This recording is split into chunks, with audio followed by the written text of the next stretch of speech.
So today we're digging into the home for sale in the Linden neighborhood at 3637 Lighthouse Court. But let's talk a little bit about the builder in the area. So imagine growing up in the blazing heat of the California Central Valley, right? Spending your summers just cooling off by jumping into these muddy agricultural irrigation ditches. Yeah, pretty typical for a farm kid out there. I know. Right, exactly. But now imagine taking that exact feeling, paving the dirt roads around it, filtering that water until it sparkles, and then transforming that rural childhood memory into a multi-million-dollar luxury real estate empire. It is a pretty wild transition when you think about it. It really is. And welcome to the Central Valley Real Estate Podcast. Today's deep dive is all about unpacking the architectural and, well, the cultural blueprint of waterfront master plan communities right here in Stockton, California. Yeah, and the mission for today is to figure out how one single developer's childhood so profoundly shaped the geography, the culture, and really the modern family living experience of an entire city. And to do that, we're zooming in on a very specific neighborhood, right?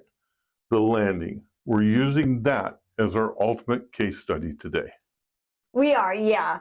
And we've pulled together a massive stack of resources for you to explore this. We're looking at active real estate listings, specifically this really fascinating lakefront fixer-upper at 3637 Lighthouse Court. Oh, I can't wait to talk about that house. Yeah, it's a great example. We're also layering in historical and environmental analysis of Stockton and a deeply revealing Comstock's magazine profile on the legendary developer behind all of this. Right, Fritz Grupe. And just for you people driving around, you see signs G-R-U-P-E. It's pronounced Groupie. And so that's the way everybody pronounces it. That's the way we're going to pronounce it. Right. It looks like it should be pronounced Grupe. Exactly. But historically, locally, it's always pronounced Groupie. So that's how we'll be pronouncing it today. And Norma, looking at his life through these sources, it presents this massive, just fascinating paradox. How so? Well, let me tell you. You have a guy who grew up swimming in farm reservoirs, little ditches, but to build his real estate empire, he literally had to fight the San Joaquin River Delta water table just to create these pristine, man-made luxury lakes. Yeah, the engineering aspect alone is mind-blowing. But understanding a neighborhood like the Landing really means you have to understand the man who drew the blueprints first. Right, but why was water his absolute obsession? Exactly. So the sources take us all the way back to the origin story right around 1938. He grew up on his family's ranch in Linden, California, which is just east of Stockton. And that ranch has some serious history, doesn't it? Oh, absolutely. It was established during the California Gold Rush back in 1849 by his great-grandfather, John Carsten Grupe. So he grew up with his hands in this very specific soil. Wow. His roots are incredibly deep here. Literally, very deep. He worked on the farm, and his primary recreation was, like you said, swimming in those agricultural irrigation ditches. Right, escaping the Central Valley heat. Exactly. That daily experience of water acting as the central hub of life, it completely shaped his design aesthetic later on. So he eventually leaves the farm, right? He goes to UC Davis to study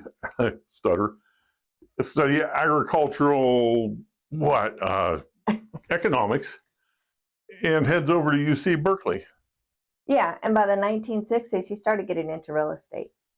And this is where it gets interesting, because when he forms his own companies, first Livel, which I think stood for Live in Lincoln Village and Live, and then later the Grupe Company, he institutes this mandatory corporate design requirement. Right, a strict mandate for all his projects. Yes, the mandate that was his master plan communities absolutely must incorporate extensive water features. Mm-hmm. It's like he was essentially trying to bottle his perfect rural childhood summers and, I don't know, mass produce them for suburbanites. That is exactly what he was doing. He took that idyllic feeling of jumping into the reservoir after a hot day of chores, cleaned it up, surrounded it with cul-de-sac, and sold it as the ultimate suburban dream. It's brilliant, honestly. Oh, it was. I mean, he was commercializing his own nostalgia on an unprecedented scale. He went on to develop more than 23 master plan communities. Wow. Yeah, over 50,000 single family lots and 15,000 multifamily units across several states. That is a massive footprint, but reading Comstock's profile, it paints a picture of a guy who is like the furthest thing from a faceless corporate developer in his suit. Oh, for sure. His personality just leaps off the page. It really does. This is a man who achieved massive corporate success while battling lifelong dyslexia. Which is incredible in any era, much less that era. Right. But he actually claims that dyslexia helped him. Says it forced him to read slowly and absorb every single word. Yeah? Yeah, so he turned this perceived disadvantage into this meticulous attention to detail. And his energy level is just staggering. I mean, the guy didn't even start competing in national carriage racing until way later in life. Wait, carriage racing? Like horses? Yeah, he won a national championship in Paris driving at age 68. That is insane. It's 68. I'm 67 years old. I'm getting slip-on shoes. That's true. And it gets better. At 72, he advanced to win first place in single horse carriage racing. I can't even imagine picking up a dangerous sport like that in my 70s. Right, but he does finally decide to retire from the sport at age 81. Let me guess. He just wanted to relax. Not quite. He actually retired because he felt he might be getting a little too old to suffer any more tip overs. Oh my gosh, tip overs. Yeah, those tip overs had previously fractured 8 of his ribs over the last years.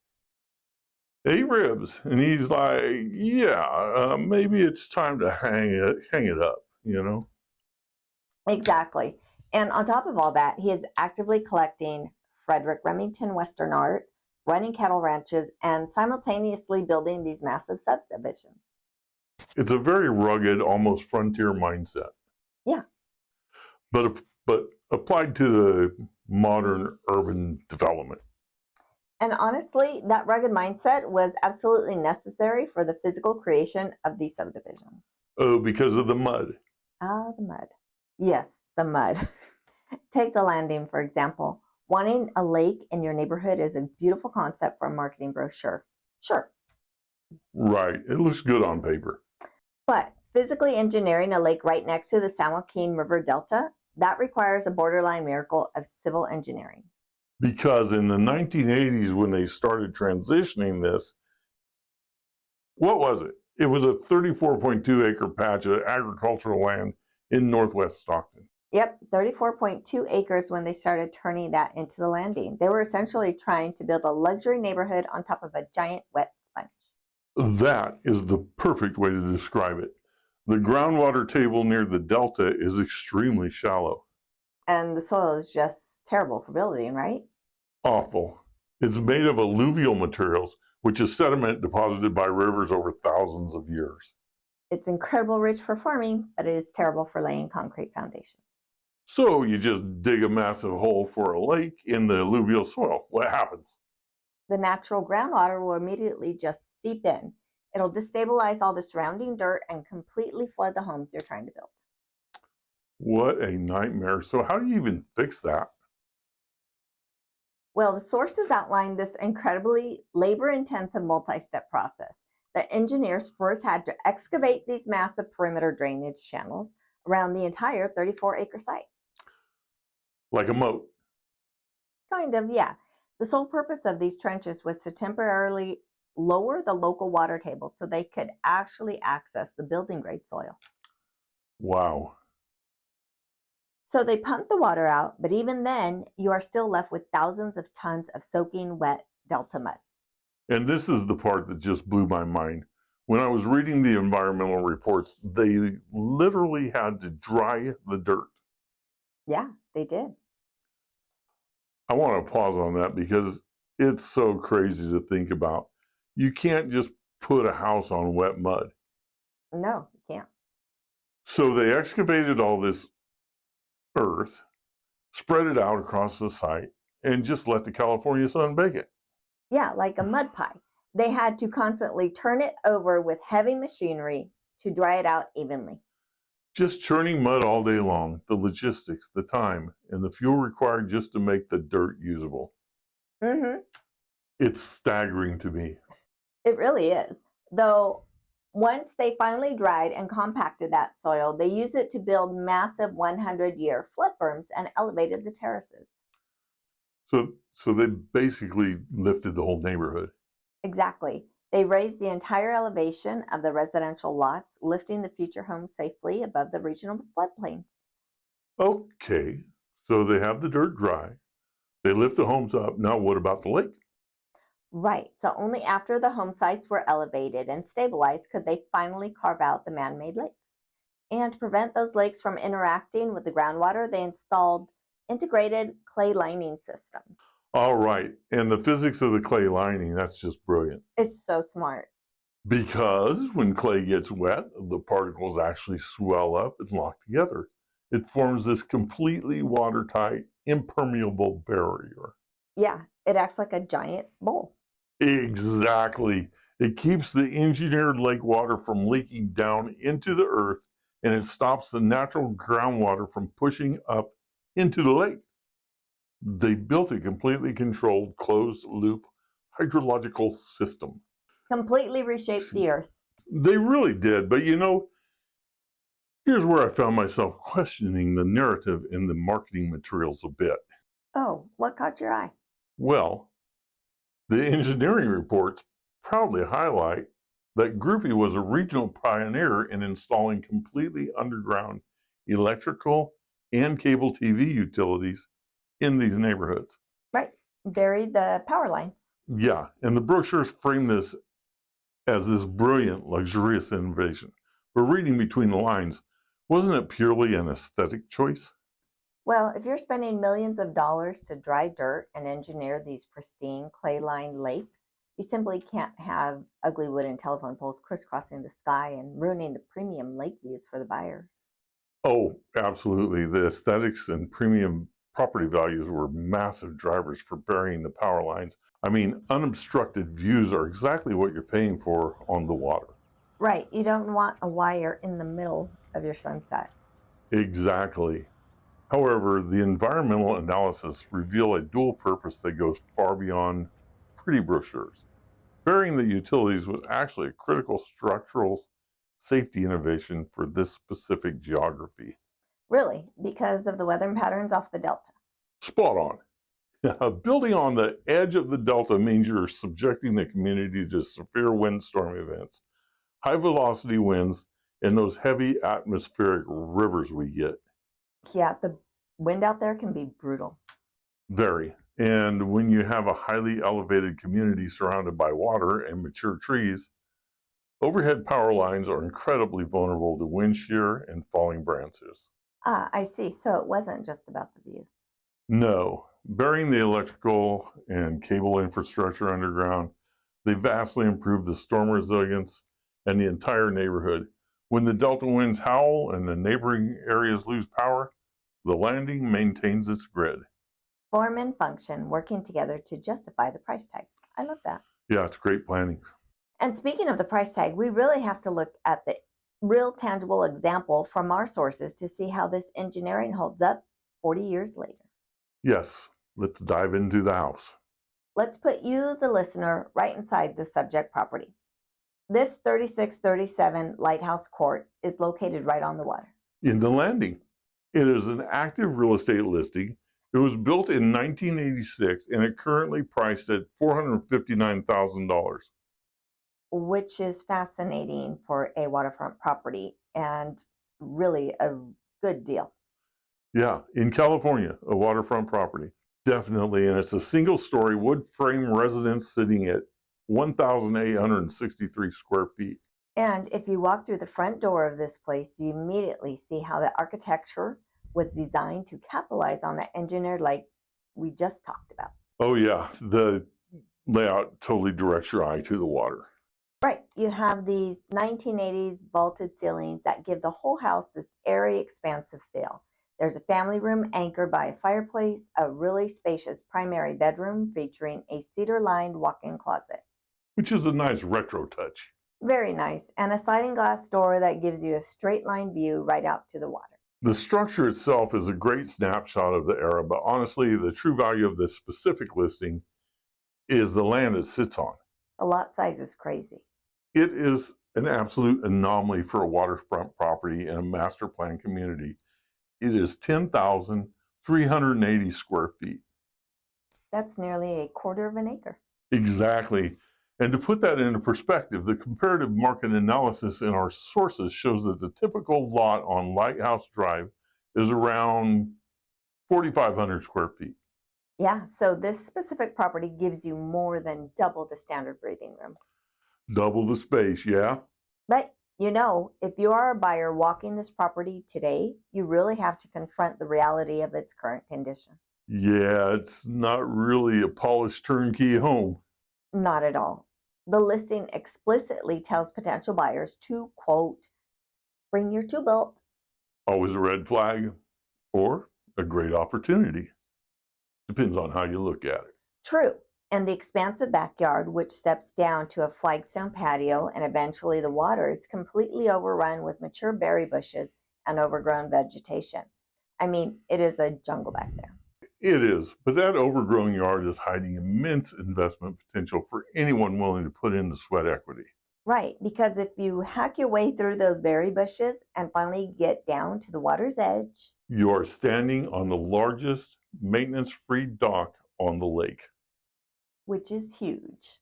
It's a massive value add. The sellers actually installed it in 2010, so it's a huge upgrade for a waterfront lifestyle. And the cost to maintain that lifestyle is shocking compared to modern developments. I had to read this twice. The Homeowner Association fee for the Landing and Lakefront Association, there's two in there, is annually $1,180 a year. So $1,180 per year, not a month, per year. That breaks down to roughly $98 a month. That is unheard of today. For under $100, you're getting the maintenance of the private clay-lined lake, access to the community pool, common area landscaping, and professional security patrols. You're really buying into a highly insulated, exclusive ecosystem. And that ecosystem concept, that's vital to understanding the broader story of Stockton, isn't it? It really is. Building these incredible homes wasn't just a matter of selling real estate. It literally shifted the geographic center of gravity for the entire city. Right, because imagine buying this house in 1986. You have your massive lot, your vaulted ceilings, your secluded lake life. It's paradise. Sounds great. Right, until you wake up on Tuesday morning and realize you're out of coffee. Yeah, then you have a problem. Because back then, Northwest Stockton was essentially an island. Where did these people go to buy their groceries? The historical sources actually describe these northern expansions, like Lincoln Village West and the Landing, as being geographically cut off. They call it an island peninsula. So you can't just build the houses. You have to build the town square to make the suburban dream self-sustaining. Right. So 50 years ago, the developer built the Village Square Shopping Center, which is, you probably know as Marina Shopping Center. Okay, yes, I know that center. And what is remarkable about the Marina Shopping Center is that it's still managed by the family today. It's run through the Grupe Huber Company, led by daughter Sandy Grupe Huber, Kevin Huber, and third-generation grandson Fritz Huber. Reading the Her Life magazine profile on the family's management of the center, it really shows how deeply they lean into that community aspect. They definitely adapted well, especially recently. Yeah, like during the COVID pandemic, right? Mm-hmm. When people were desperate for safe outdoor gathering spaces, they didn't just let the shopping center sit empty. They transformed the underutilized areas into engaging outdoor patios. Which the community desperately needed. Exactly, and they built this nautically themed children's play area featuring a miniature sailboat with a steering wheel, and it lets the kids pretend they're navigating the Delta waterways while their parents grab that cup of coffee. It's a nice touch. Yeah, And they even brought in specific Delta-friendly flora for the landscaping just to make the commercial space feel like a natural extension of those waterfront neighborhoods. It was an ecosystem designed to completely support the lifestyle of the residents in those northern suburbs. You're looking at a master class in civil engineering and soil hydrology. You're looking at a physical reflection of the 19th century agricultural upbringing in Linden. And you are looking at a pivotal, transformative piece of Stockton's urban evolution. That is exactly the ultimate value of digging into the history of a neighborhood. Understanding these infrastructural layers, knowing the physical effort it took to just dry the dirt beneath the foundation, and grasping the socio-economic shifts that built the local shopping center. It makes you a vastly more informed buyer. Absolutely. You aren't just buying a house, you're buying into the culmination of a 50-year vision for modern family living. Thanks for joining us on the Central Valley Real Estate Podcast. Norma and I will catch you on the next deep dive. Bye. Adios. You thought we wouldn't make it. No, wait. You switched our lines around. Yeah, you told me to. No. You said there were some in there that were.